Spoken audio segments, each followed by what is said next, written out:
नमस्कार। कभी सोचा है कि भारत का संविधान सिर्फ नियमों की एक किताब नहीं है, बल्कि ये एक सपना भी है। एक ऐसे भारत का सपना जहां हर किसी को न्याय मिले। और ये सपना छिपा है संविधान के एक बहुत ही खास हिस्से में, जिसे हम कहते हैं राज्य के नीति निदेशक सिद्धांत, यानी कि डीपीएसपी। ये सिर्फ कुछ लाइनें नहीं, बल्कि भारत को एक कल्याणकारी राज्य, एक वेलफेयर स्टेट बनाने का पूरा ब्लूप्रिंट है। तो सवाल ये उठता है कि आखिर ये रोड मैप है क्या? हमारे संविधान बनाने वालों के मन में वो कौन सी बड़ी सोच थी जो ये पक्का करना चाहती थी कि हमें सिर्फ राजनीतिक आज़ादी ना मिले, बल्कि हर नागरिक को सामाजिक और आर्थिक आज़ादी भी महसूस हो? चलिए, आज इसी सवाल का जवाब इन सिद्धांतों की गहराइयों में ढूंढते हैं। आज हम क्या क्या देखने वाले हैं। सबसे पहले तो समझेंगे कि ये सिद्धांत, ये डीएसपी आखिर हैं क्या। फिर हम इनके पीछे की 3 अलग अलग विचारधाराओं को जानेंगे और फिर देखेंगे कि ये हमारे मौलिक अधिकारों से यानी फंडामेंटल राइट से कैसे अलग हैं। इसके बाद हम इनकी उतार चढ़ाव भरे इतिहास पर नजर डालेंगे और आखिर में देखेंगे कि कैसे ये विचार सिर्फ कागज पर न रहकर हमारी जिंदगी का हिस्सा बने हैं। तो चलिए सबसे पहले ये समझते हैं कि ये राज्य के नीति निदेशक सिद्धांत आखिर हैं क्या चीज। तो देखिए, अगर आप संविधान खोलकर देखेंगे तो उसके पार्ट 4 में आर्टिकल्स 36 से लेकर 51 तक आपको ये सिद्धांत मिलेंगे। और एक मजे की बात, ये आइडिया हमने आयरलैंड के संविधान से लिया है। एकदम आसान भाषा में कहें तो ये संविधान की तरफ से सरकारों के लिए एक तरह की टू डू लिस्ट है। एक ऐसी लिस्ट जो सरकारों को बताती है कि भाई जब भी कोई कानून बनाओ या कोई पॉलिसी लाओ तो इन बातों का ध्यान जरूर रखना, ताकि एक बेहतर और न्यायपूर्ण समाज बन सके। लेकिन इस पूरी टू डू लिस्ट का, इन सिद्धांतों का आखिर मकसद क्या है? देखिए, इसका एक ही बड़ा लक्ष्य है, सामाजिक और आर्थिक न्याय। मतलब ये सिद्धांत ये पक्का करना चाहते हैं कि देश की तरक्की का फायदा सिर्फ कुछ लोगों तक ही न सिमट जाए, बल्कि समाज के सबसे आखिरी पायदान पर खड़े इंसान तक भी पहुंचे। और इसी सोच को कहते हैं कल्याणकारी राज्य, एक ऐसा राज्य जो अपने हर नागरिक की भलाई की जिम्मेदारी लेता है। अब एक दिलचस्प बात यह है कि ये सारे सिद्धांत किसी एक सोच से नहीं निकले हैं। इन्हें हम मोटे तौर पर 3 अलग अलग विचारधाराओं, 3 अलग अलग फिलॉसफीज में बांट सकते हैं। चलिए एक एक करके इन्हें समझते हैं। पहला नजरिया है समाजवादी। इन सिद्धांतों का सीधा साधा मकसद है समाज में आर्थिक बराबरी लाना।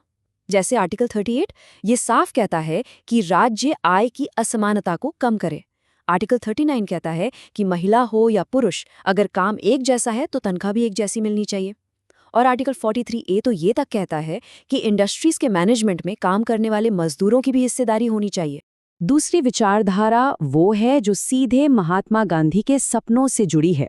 आर्टिकल 40 कहता है कि असली भारत गांवों में बसता है, इसलिए ग्राम पंचायतों को मजबूत करो। आर्टिकल 43 गांव में छोटे छोटे कुटीर उद्योगों को बढ़ावा देने की बात करता है। आर्टिकल 46 समाज के कमजोर वर्गों जैसे एससीज और एसटीज के हितों की रक्षा करने का निर्देश देता है। और आर्टिकल 48 गायों और दूसरे दुधारू पशुओं के वध पर रोक लगाने की बात करता है। और फिर आता है तीसरा ग्रुप जो मॉडर्न लिबरल सोच पर आधारित है, जैसे आर्टिकल 44 जिसकी आज भी बहुत चर्चा होती है। ये सभी नागरिकों के लिए एक समान नागरिक संहिता यानी यूनिफॉर्म सिविल कोड की बात करता है। आर्टिकल 48A हमारे पर्यावरण, जंगलों और वन्य जीवों की रक्षा की बात करता है। आर्टिकल 50 कहता है कि न्यायपालिका को कार्यपालिका से अलग रखा जाना चाहिए ताकि अदालतें बिना किसी दबाव के काम कर सकें। और आर्टिकल 51 भारत को अंतर्राष्ट्रीय शांति और सुरक्षा को बढ़ावा देने की जिम्मेदारी देता है। तो अब हमारे पास ये 3 तरह के सिद्धांत हैं। लेकिन यहीं पर एक बहुत बड़ा और शायद सबसे जरूरी सवाल खड़ा होता है। हम सब ने मौलिक अधिकारों यानी फंडामेंटल राइट्स के बारे में तो सुना ही है। तो फिर इन निदेशक सिद्धांतों और मौलिक अधिकारों में आखिर फर्क क्या है? क्योंकि हैं तो दोनों ही संविधान का हिस्सा, पर यकीन मानिए इनकी ताकत और भूमिका में जमीन आसमान का अंतर है।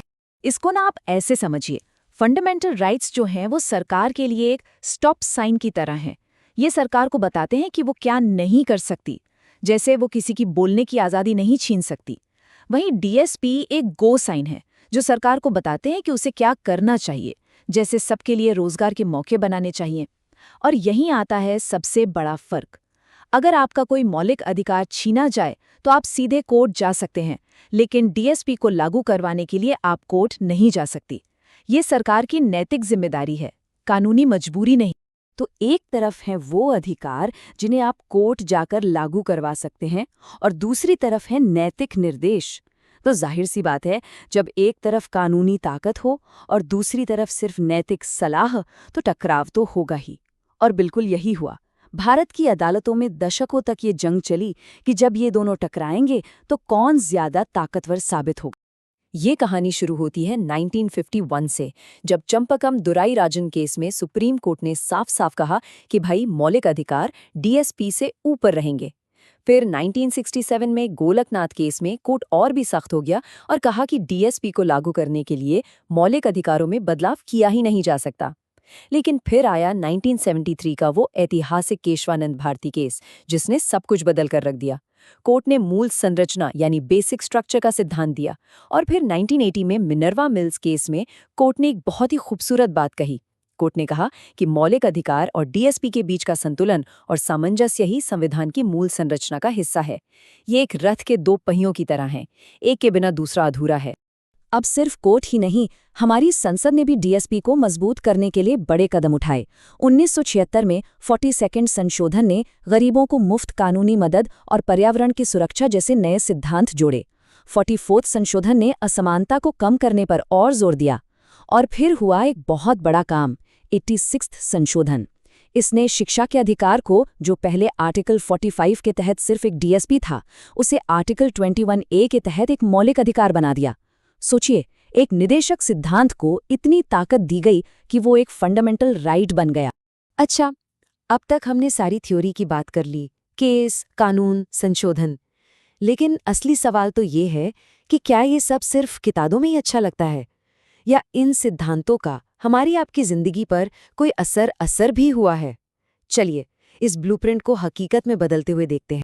याद है हमने गांधीवादी सिद्धांतों में आर्टिकल 40 की बात की थी, वो सिद्धांत जो कहता था कि सत्ता का केंद्र सिर्फ दिल्ली ना हो, बल्कि वो गांव तक पहुंचे और ग्राम पंचायतों को असली ताकत मिले।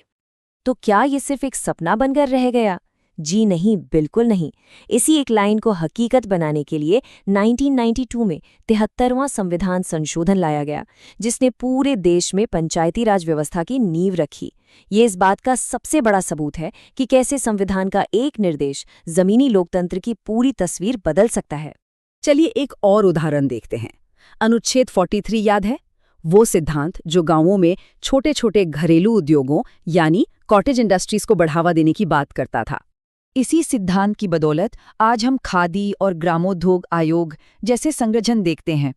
इनका काम ही यही है कि वो गांव के कारीगरों, बुनकरों, कुम्हारों को आर्थिक मदद और बाजार मुहैया कराएं, ताकि गांव की अर्थव्यवस्था मजबूत बन सके। ये सीधे सीधे उस डीपीएसपी का नतीजा है। और ये लिस्ट यहीं खत्म नहीं होती, ये तो बहुत लंबी है।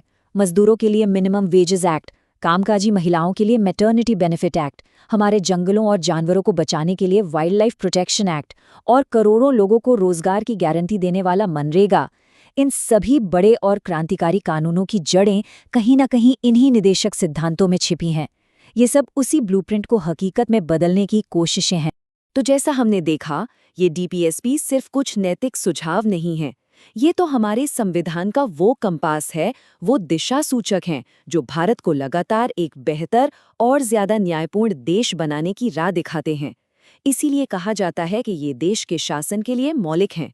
तो सवाल ये नहीं है कि इनका क्या महत्व है, सवाल ये है कि भविष्य के भारत के लिए हम इन सिद्धांतों को और कितनी सच्चाई से अपनी नीतियों में उतारते हैं। इस पर सोचिएगा जरूर।